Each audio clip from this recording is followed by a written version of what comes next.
नमस्कार, सुबह 9 बजे में आपका बहुत स्वागत है। मैं हूं आपके साथ अमृता चौरसिया। खबरों को तफसील से जानेंगे, लेकिन उससे पहले नजर हेडलाइंस पर। उधमपुर आतंकी हमले में एनआईए ने दर्ज की एफआईआर। कश्मीर लाया गया पाकिस्तानी आतंकी नावेद। पूछताछ के दौरान बताई गई जगहों पर ले जाने की तैयारी। राष्ट्रमंडल संसदीय बैठक का भारत कर सकता है बहिष्कार। पाकिस्तान से जम्मू कश्मीर के स्पीकर को नहीं मिला न्योता। विदेश मंत्रालय का बयान। नाराज सुमित्रा महाजन ने की बैठक की जगह बदलने की मांग। बिहार की 15वीं विधानसभा के अंतिम सत्र का समापन। मुख्यमंत्री नीतीश कुमार ने कहा, जनता का सामना करने को तैयार। राजनीतिक दलों के प्रतिनिधियों से मिली केंद्रीय चुनाव आयोग की टीम। बांग्लादेश मरीन पुलिस की हिरासत में 42 भारतीय मछुआरे। समुद्री सीमा के उल्लंघन का आरोप। भारत ने रिहा किए 16 पाकिस्तानी मछुआरे। 24 घंटे के भीतर काबुल में 2 धमाकों से 43 की मौत, करीब 300 जख्मी। तालिबान ने ली पुलिस एकेडमी पर फिदायीन हमले की जिम्मेदारी। और चलिए अब खबरों को विस्तार से जानते हैं। भारत अगले महीने इस्लामाबाद में होने वाले राष्ट्रमंडल संसदीय संघ की बैठक का बहिष्कार कर सकता है। यह फैसला जम्मू कश्मीर विधानसभा के अध्यक्ष को इस बैठक में नहीं बुलाए जाने के विरोध में लिया गया। पाकिस्तान की ओर से उकसावे वाली ये कार्रवाई हाल ही में पंजाब और जम्मू कश्मीर में आतंकवादी हमलों को लेकर दोनों देशों में बढ़े तनाव के बीच की गई।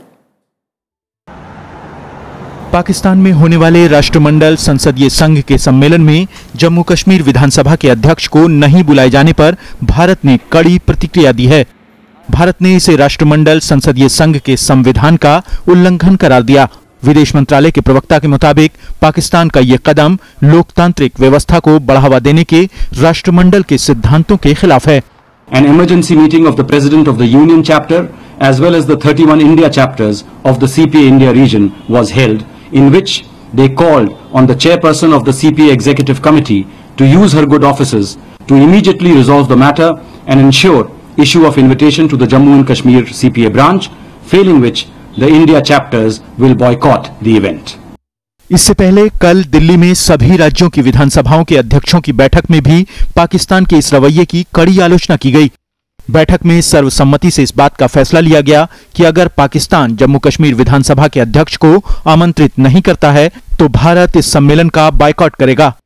लोकसभा अध्यक्ष सुमित्रा महाजन ने कहा है कि वो इस बारे में सीपीए के अध्यक्ष को पत्र लिखकर राष्ट्रमंडल संसदीय बैठक की जगह बदलने की मांग करेंगी। अगर जम्मू एंड कश्मीर को निमंत्रण नहीं आता है तो इंडिया रीजन इस्लामाबाद में होने वाली उस कॉन्फ्रेंस में नहीं जाएगा। हम बायकॉट करेंगे। या तो आप वेन्यू बदलो या India region will not attend the meeting. Jammu Kashmir विधानसभा के अध्यक्ष ने कहा है कि भारत के इस रुख से पाकिस्तान को कड़ा संदेश जाएगा। ऐसा है कि पाकिस्तान ने डेलिबरेटली ये काम किया था। वो इंडिया को ह्यूमिलेट करना चाहता था। ये डिसीजन लेकर के लोकसभा के स्पीकर द्वारा, पूरे विधानसभा अध्यक्षों द्वारा ये जो निर्णय लिया गया है, मैं उसका धन्यवाद करना चाहता हूं। जम्मू कश्मीर भारत का अभिन्न अंग है। राष्ट्रमंडल संसदीय संघ का ये सम्मेलन पाकिस्तान के इस्लामाबाद में 30 सितंबर से 8 अक्टूबर तक होना है। Bureau report, Rajya Sabha TV. Jammu Kashmir के उधमपुर में बुधवार को बीएसएफ टुकड़ी पर हुए आतंकी हमले के मामले में एनआईए ने एफआईआर दर्ज की है। मामले की जांच के लिए गुरुवार को उधमपुर पहुंची एनआईए की टीम ने शुक्रवार को मामला दर्ज किया। इस बीच हमले के बाद पकड़े गए लश्कर-ए-तैयबा के पाकिस्तानी आतंकवादी मोहम्मद नावेद याकूब को कल पूछताछ के लिए श्रीनगर लाया गया। आधिकारिक सूत्रों के मुताबिक जांच अधिकारी उन सभी जगहों पर जाने की तैयारी में है जिनके बारे में नावेद ने जम्मू में पूछताछ के दौरान बताया था। नावेद ने नुमान नाम के एक आतंकवादी के साथ मिलकर बीएसएफ के काफिले पर हमला बोला था, जिसमें 2 बीएसएफ जवान शहीद हो गए थे। बीएसएफ जवानों की जवाबी कार्रवाई में नावेद का साथी आतंकी नुमान मारा गया था। सुप्रीम कोर्ट के मुख्य न्यायाधीश एचएल दत्तू ने जस्टिस दीपक मिश्रा की सुरक्षा और बढ़ाने को कहा है। उन्होंने कहा कि इस तरह की धमकी से कामकाज पर कोई असर नहीं पड़ेगा। हम लोगों का काम बिना डर के फैसले लेने का है। दरअसल 93 धमाकों के दोषी याकूब मेमन की फांसी पर आखिरी याचिका को रद्द करने वाले बेंच में शामिल रहे जस्टिस दीपक मिश्रा को जान से मारने की धमकी मिली है। धमकी एक खत के जरिए दी गई, जिसके बाद से पुलिस ने उनकी सुरक्षा में इजाफा कर दिया है। पुलिस ने इस मामले में एफआईआर भी दर्ज की है। संगीनों का साया अब इस चहारदीवारी के इर्द गिर्द और कड़ा कर दिया गया है। दरअसल ये घर सुप्रीम कोर्ट के जज दीपक मिश्रा का है। उन्होंने 1993 मुंबई धमाकों के दोषी याकूब मेनन की आखिरी याचिका को खारिज किया था। दीपक मिश्रा को धमकी भरा खत मिला है, जिसमें उन्हें जान से मारने की बात लिखी गई है। लेटर्स के कंटेंट हम डिस्क्लोज नहीं कर सकते और डिटेल्स भी डिस्क्लोज नहीं कर सकते। बस इतना आपको बताते हैं कि इस मामले की पुलिस ने जांच शुरू कर दी है। इसमें केस रजिस्टर किया है और तोगला रोड पुलिस स्टेशन में इस मामला दर्ज हुआ है और दिल्ली पुलिस इसकी जांच कर रही है। धमकी मिलने के बाद जज की सुरक्षा तो बढ़ा दी गई है, लेकिन राजनीतिक हलकों में सुरक्षा और सख्त करने की आवाज बुलंद की जा रही है। He has to be protected, and in my opinion, he should be given the SPG. We give SPG for people who have no threats. They just discharge their duty according to the Constitution. If some threat has come, this should be taken seriously, and the government must provide all security to those judges who were part of that bench. वहीं दूसरी ओर Delhi police ने कुछ संदिग्ध आतंकियों के poster भी सार्वजनिक किए हैं। पुलिस को इन आतंकियों की तलाश है जो आतंकी वारदातों को अंजाम देने की फिराक में है। वहीं 15 अगस्त के मद्देनजर दिल्ली के संवेदनशील इलाकों की सुरक्षा भी बढ़ा दी गई है, जबकि देश के अलग अलग हिस्सों में तैनात सेना को भी अलर्ट जारी कर दिया गया है। Bureau report, Rajya Sabha TV. Bangladesh marine police ने 42 भारतीय मछुआरों को हिरासत में लिया है। बांग्लादेश ने इन मछुआरों पर उसकी समुद्री सीमा में बिना अनुमति के दाखिल होने का आरोप लगाया है। पश्चिम बंगाल मछुआरा संगठन के सचिव बिजोन मैती के मुताबिक मछुआरे 3 छोटे जहाजों एमवी शान, एमवी मनसा और एमवी जयमा काली पर सवार थे। दक्षिण 24 परगना जिले के अतिरिक्त पुलिस अधीक्षक अर्नब बिस्वास ने इसकी पुष्टि की है। उन्होंने कहा कि मछुआरों की जल्द रिहाई की कोशिशें की जा रही हैं और वो सभी सुरक्षित हैं। भारत ने पाकिस्तान के 16 मछुआरों को शुक्रवार को रिहा किया। इन मछुआरों को अटारी वाघा सीमा से स्वदेश भेजा गया। इन लोगों को पाकिस्तानी अधिकारियों के जरिए इनकी नागरिकता की पुष्टि करने के बाद रिहा किया गया है। इससे पहले पाकिस्तान ने भी कैद में बंद 160 भारतीय मछुआरों को पिछले हफ्ते रिहा किया था। 10 जुलाई को रूस की उफा में प्रधानमंत्री नरेंद्र मोदी और पाकिस्तानी प्रधानमंत्री नवाज शरीफ की मुलाकात के दौरान मछुआरों की रिहाई पर सहमति बनी थी। बड़ी खुशी हो रही है इस चीज़ की कि इंडिया और पाकिस्तान ने दोनों ने मिल करके जो इकदाम उठाया कैदियों को छोड़ने के हवाले से, ये बहुत अप्रिशिएटिव कदम है। तो हम मजीद गुजारिश करेंगे कि जो कैदी लोग हैं उनको छोड़ना चाहिए। गोवा में जलापूर्ति परियोजना के लिए अमेरिकी कंपनी लुई बर्जर से घूस लेने के मामले में प्रवर्तन निदेशालय ने मामला दर्ज किया है। प्रवर्तन निदेशालय ने गोवा के एक पूर्व मंत्री और लुईस बर्जर के अफसरों को इसमें आरोपी बनाया है। सभी के खिलाफ मनी लॉन्ड्रिंग का केस दर्ज किया गया है। हालांकि एफआईआर में किसी मंत्री का नाम नहीं दर्ज किया गया। इससे पहले गुवाहाटी में ऐसे ही एक मामले में अमेरिकी कंपनी लुईस बर्जर से घूस लेने के मामले में प्रवर्तन निदेशालय ने मामला दर्ज किया था। उधर कोर्ट ने गोवा के पूर्व मुख्यमंत्री दिगंबर कामत की गिरफ्तारी पर 12 अगस्त तक रोक लगा दी है।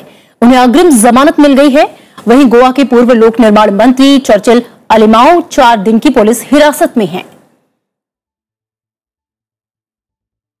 15वीं बिहार विधानसभा के आखिरी सत्र की समाप्ति के बाद राज्य में चुनावी सरगर्मी जो है वो तेज हो गई। मुख्यमंत्री नीतीश कुमार ने कहा है कि अब जनता का सामना करना है और वो अपने काम को लेकर जनता के बीच जाएंगे। इस बीच बिहार दौरे पर गई चुनाव आयोग की टीम ने कल राज्य के सभी राजनीतिक दलों के प्रतिनिधियों से मुलाकात की। बिहार की मौजूदा विधानसभा का आखिरी सत्र शुक्रवार को समाप्त हो गया। इसके साथ ही प्रदेश में विधानसभा चुनाव की सरगर्मी तेज हो गई। 15वीं विधानसभा के सत्र की समाप्ति के बाद मुख्यमंत्री नीतीश कुमार ने कहा कि वो जनता का सामना करने के लिए तैयार हैं।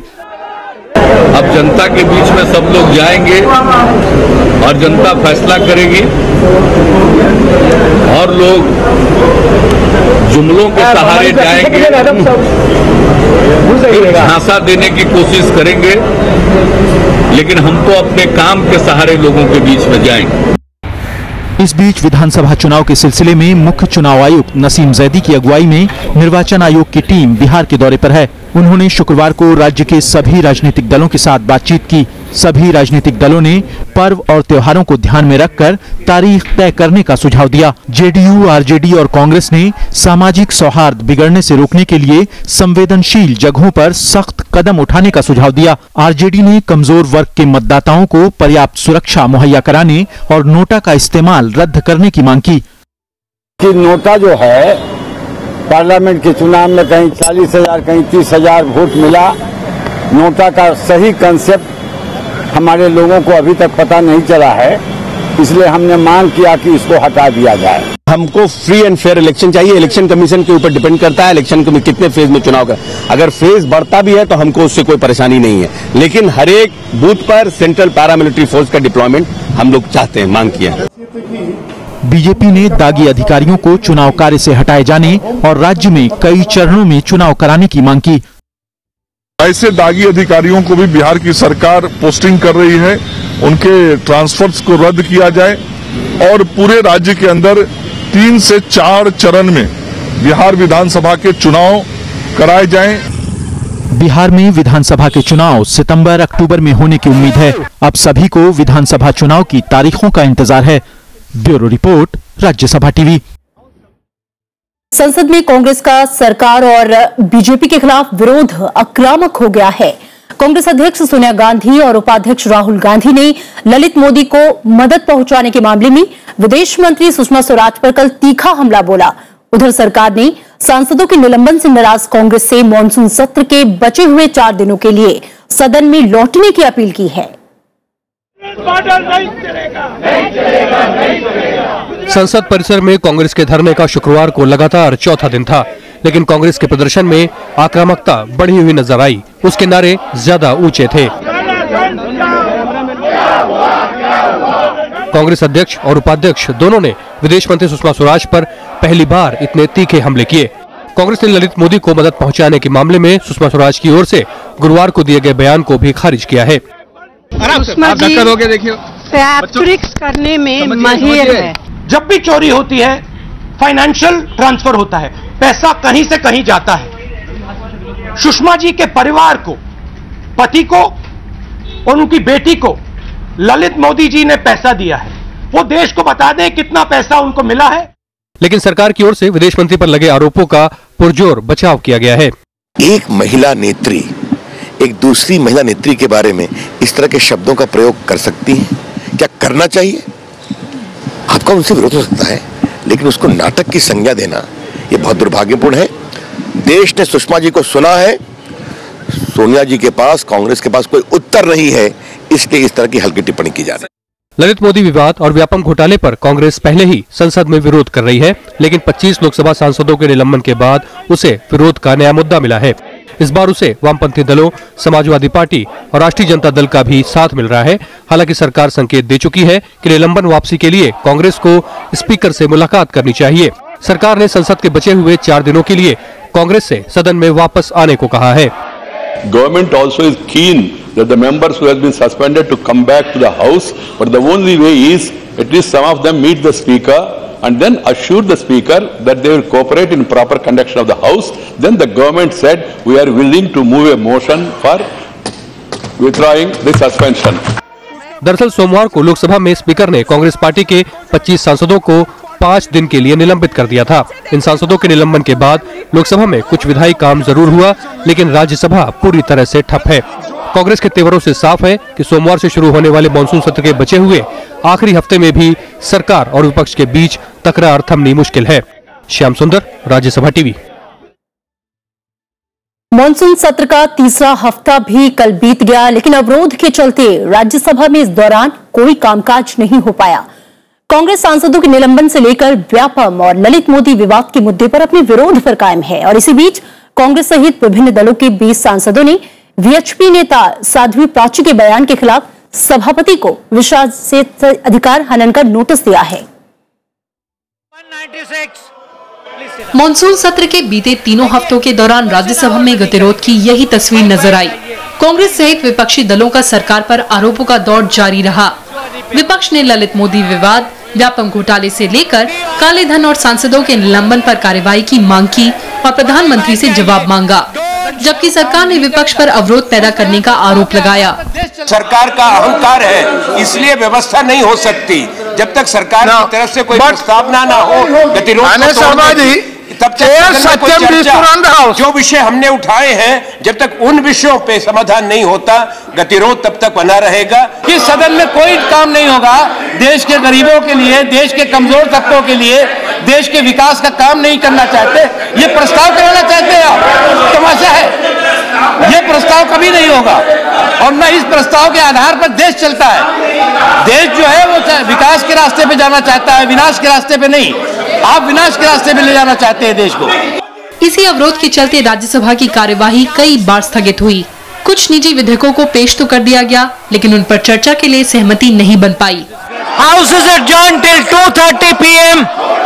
इस बीच कांग्रेस सहित विभिन्न विपक्षी दलों के 20 सांसदों ने विश्व हिंदू परिषद की नेता साध्वी प्राची के बयान के मामले पर आपत्ति जताई और इसे विशेषाधिकार हनन का मामला बताया। साध्वी प्राची की ओर से सांसदों के खिलाफ कथित टिप्पणी के मामले में कार्रवाई के लिए सभापति को विशेषाधिकार हनन का नोटिस भी दिया गया। कृति मिश्रा, राज्यसभा टीवी। भूमि अधिग्रहण विधेयक पर विचार कर रही संयुक्त संसदीय समिति की रिपोर्ट देने की समय सीमा 11 अगस्त तक के लिए बढ़ा दी गई है। ये चौथा मौका है जब समिति का प्रतिवेदन सदन में पेश किए जाने की समय सीमा बढ़ाई गई। लोकसभा में कल जेपीसी के सदस्य और बीजेडी सांसद भृतहरि महताब ने समिति की रिपोर्ट पेश करने का समय 11 अगस्त तक बढ़ाए जाने का प्रस्ताव रखा, जिसे ध्वनिमत से मंजूर कर लिया गया। कांग्रेस और लेफ्ट ने जेपीसी में इस विधेयक को लेकर कई संशोधन रखे हैं और इस विपक्षी सदस्य इस पर विस्तार से चर्चा चाहते हैं। That this House do extend time for presentation of the report of the Joint Committee on the right to fair compensation and transparency in land acquisition, rehabilitation and resettlement amendment second bill 2015 up to 11th August 2015. चलिए यहाँ रुकेंगे एक छोटे से break के लिए।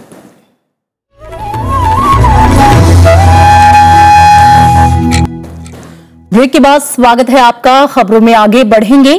प्रधानमंत्री नरेंद्र मोदी ने हथकरघा उत्पादों को वैश्विक स्तर पर प्रोत्साहन देने के लिए तत्काल कदम उठाने पर जोर दिया। चेन्नई में कल राष्ट्रीय हथकरघा दिवस समारोह के मौके पर प्रधानमंत्री ने बुनकरों को उचित मजदूरी सुनिश्चित करने पर बल दिया। उन्होंने फिल्म उद्योग से हथकरघा परिधानों को भी फिल्मों के जरिए लोकप्रिय बनाने की अपील की।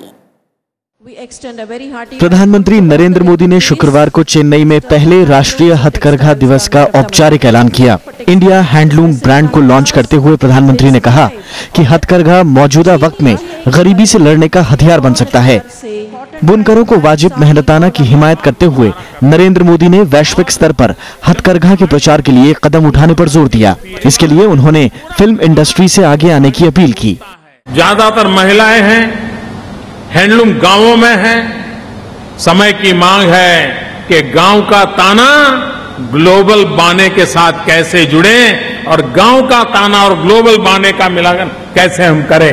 गरीबी का ताना और अमेरिका बाना दोनों को जोड़ करके हम आर्थिक समृद्धि की दिशा में हैंडलूम को आगे बढ़ाएं। प्रधानमंत्री ने कहा कि हमें नए डिजाइन और तकनीक विकसित कर देसी और विदेशी बाजार में नई संभावनाओं की तलाश करनी चाहिए। उन्होंने माना कि घरेलू जरूरत के सामानों में हैंडलूम प्रोडक्ट के इस्तेमाल से बुनकरों के साथ हथकरघा उद्योग को फायदा मिलेगा। जीरो डिफेक्ट का ताना, जीरो इफेक्ट का बाना, और हम हमारा ऐसा प्रोडक्ट करें जो दुनिया को भा जाए और जो एनवायरमेंट के लिए सहायक हो, उपकारक हो, एनवायरमेंट फ्रेंडली हो। स्वदेशी उत्पादों और हथकरघा बुनकरों को प्रोत्साहित करने के लिए केंद्र सरकार ने हर साल 7 अगस्त को राष्ट्रीय हथकरघा दिवस के रूप में मनाने का फैसला किया था। आजादी की लड़ाई में 7 अगस्त 1905 को ही स्वदेशी आंदोलन की शुरुआत हुई थी। Bureau report, Rajya Sabha TV. सरकारी गोदामों में पड़े गेहूं की बिक्री बढ़ाने के लिए भारत सरकार ने गेहूं पर 10% आयात शुल्क मार्च 2016 तक के लिए लागू कर दिया है। वित्त मंत्री अरुण जेटली ने कल अधिसूचना की एक प्रति लोकसभा में पेश की। गेहूं पर आयात शुल्क अभी तक नहीं था। गेहूं पर 10% आयात शुल्क बढ़ाने के लिए वित्त मंत्री अरुण जेटली ने लोकसभा में अधिसूचना पेश की। कस्टम अधिनियम 1962 के धारा 159 के तहत अधिसूचना को जारी किया गया। ये फैसला मार्च 2016 तक के लिए लिया गया है। सरकार ने यह फैसला सरकारी गोदामों में बड़ी मात्रा में पड़े गेहूं की बिक्री बढ़ाने के मकसद से लिया है। फूड ग्रेन्स है वो सारा ही सरप्लस है हमारे पास, इसलिए ये इंपोर्ट ड्यूटी लगानी चाहिए थी, जल्दी लगानी चाहिए थी, अब भी लगा दी, अच्छा किया। दरअसल अब तक गेहूं पर आयात शुल्क नहीं था। निजी कारोबारी इस बात का फायदा उठा रहे थे। वो विदेशों से सस्ती दरों पर गेहूं खरीद कर रहे थे। इसके साथ साथ गेहूं की उच्च गुणवत्ता भी एक वजह थी।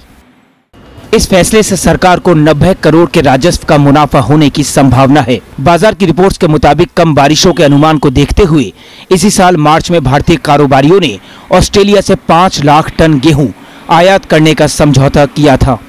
10% duty will discourage any further import of wheat, particularly when we look at the international and national price scenario. So hardly there will be incentive for the importers to import wheat. बाजार में खबर थी कि भारतीय व्यापारी रूस और France से 5 लाख टन गेहूं और खरीद सकते हैं, लेकिन अब सरकार की इस अधिसूचना के बाद फायदे का सौदा नहीं रह गया है। सरकार इसके जरिए एक तीर से दो शिकार करना चाहती है। इससे भारतीय किसानों को तो मदद मिलेगी ही, लेकिन अगर घरेलू गेहूं की खपत बढ़ती है तो सरकारी गोदामों में अगले साल गेहूं के भंडारण के लिए पर्याप्त जगह भी बनाई जा सकेगी। कृष्णानंद त्रिपाठी, राज्यसभा टीवी, दिल्ली। आने वाले दिनों में हमें रसोई गैस की किल्लत दूर करने में सहूलियत मिलेगी और ये संभव होगा अफ्रीका के दक्षिण पूर्वी राष्ट्र मोजाम्बिक के सहयोग से।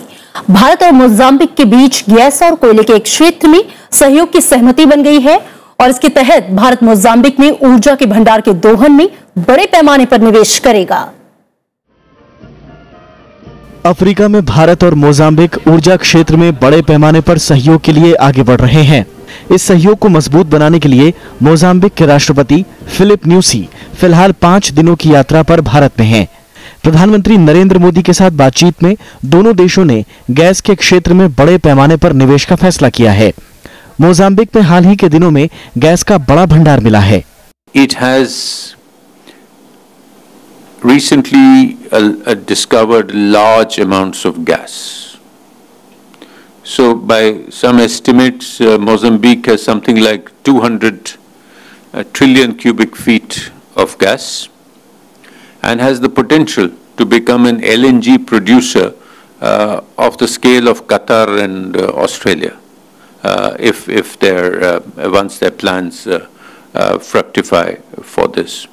मोजाम्बिक समुद्री रास्ते से सीधा भारत से जुड़ा हुआ है, इसलिए दूसरे देशों की तुलना में वहां से सामान लाना काफी आसान है। मोजाम्बिक में उत्तम गुणवत्ता का कोयला भी बड़े पैमाने पर पाया जाता है, जो भारत के स्टील उद्योगों के लिए काफी उपयोगी है। It's a coal-rich country. They have in Africa, I believe it is the second largest coal reserves after South Africa. Particularly thermal coal as well as coking coal, which is useful for the steel industry. Mozambique में वैसे तो चीन, America और यूरोपीय देश भी निवेश के इच्छुक हैं, लेकिन भारत को अपनी भौगोलिक स्थिति का फायदा मिलेगा। मोजाम्बिक के राष्ट्रपति ने भारत के साथ गहन सहयोग की इच्छा जताई है। संभवतः यही वजह है कि राष्ट्रपति बनने के बाद एशिया में सबसे पहले वो भारत ही आए हैं। अखिलेश सुमन, राज्यसभा टीवी। हरियाणा के महेंद्रगढ़ जिले के नारनौल इलाके में दर्दनाक हादसा हुआ। दीवार गिरने से हुए हादसे में 11 मजदूरों की मौत हो गई, जबकि गंभीर रूप से घायल 12 लोगों को अस्पताल में भर्ती कराया गया है। हरियाणा सरकार ने घटना की जांच के आदेश दिए हैं। ये तस्वीरें हैं हरियाणा के महेंद्रगढ़ जिले के धुलेड़ा गांव की, जहां निर्माणाधीन दीवार गिरने से 50 लोग मलबे में दब गए। हादसे में 10 मजदूरों की मौके पर ही मौत हो गई, जबकि एक मजदूर ने अस्पताल में दम तोड़ा। जानकारी मिलते ही आला अधिकारी मौके पर पहुंच गए और राहत और बचाव का काम शुरू कर दिया। कड़ी मशक्कत के बाद 26 मजदूरों को बचाया जा सका। अभी इस चीज की पुष्टि नहीं हुई, अभी रेस्क्यू ऑपरेशन चल रहा था और इसको खंगाला है। अभी जो मिट्टी वगैरह हटा के देखी गई है, इसमें उसको मजदूर नहीं, तो हॉस्पिटल जाने के बाद ही कंफर्म हो पाएगा। इस बीच हरियाणा के मुख्यमंत्री मनोहर लाल खट्टर ने मामले की जांच के आदेश जारी कर दिए हैं। साथ ही हादसे में मारे गए लोगों के परिजनों को 2-2 लाख रुपए और घायलों को 50-50 हजार रुपए मुआवजा देने का ऐलान किया है।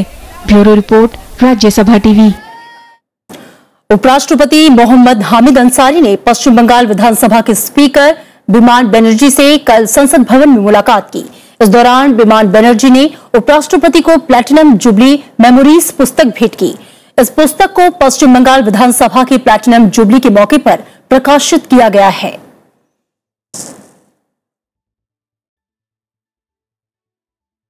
और अब खबर अफगानिस्तान से। अफगानिस्तान की राजधानी काबुल में 24 घंटे के अंदर 2 अलग अलग बम धमाकों में 43 लोगों की मौत हो गई और सैकड़ों लोग जख्मी हो गए। शुक्रवार रात काबुल में पुलिस एकेडमी पर तालिबान के फिदायीन हमले में 27 ट्रेनी अधिकारियों की मौत हो गई, जबकि 25 से ज्यादा जख्मी हो गए। वहीं शुक्रवार तड़के हुए एक धमाके में 15 लोग मारे गए, जबकि 250 लोग जख्मी हो गए। अफगानिस्तान की राजधानी काबुल शुक्रवार को धमाकों से दहल गई।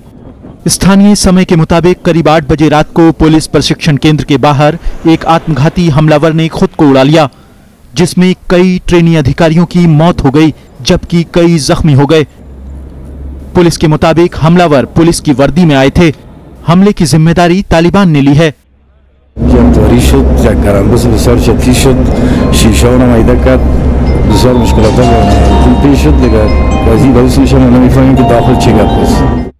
इसके बाद स्थानीय समय के मुताबिक रात 10 बजे के करीब काबुल हवाई अड्डे के पास भी गोलीबारी की आवाजें सुनी गई। 24 घंटे से भी कम समय में ये तीसरा हमला था। इससे पहले शुक्रवार तड़के काबुल के शाह शाहिद इलाके के सैन्य ठिकाने में एक ट्रक में धमाका हुआ था, जिसमें मरने वालों की तादाद बढ़कर 15 हो गई है। धमाका इतना जोरदार था कि आसपास की इमारतों के शीशे तक टूट गए।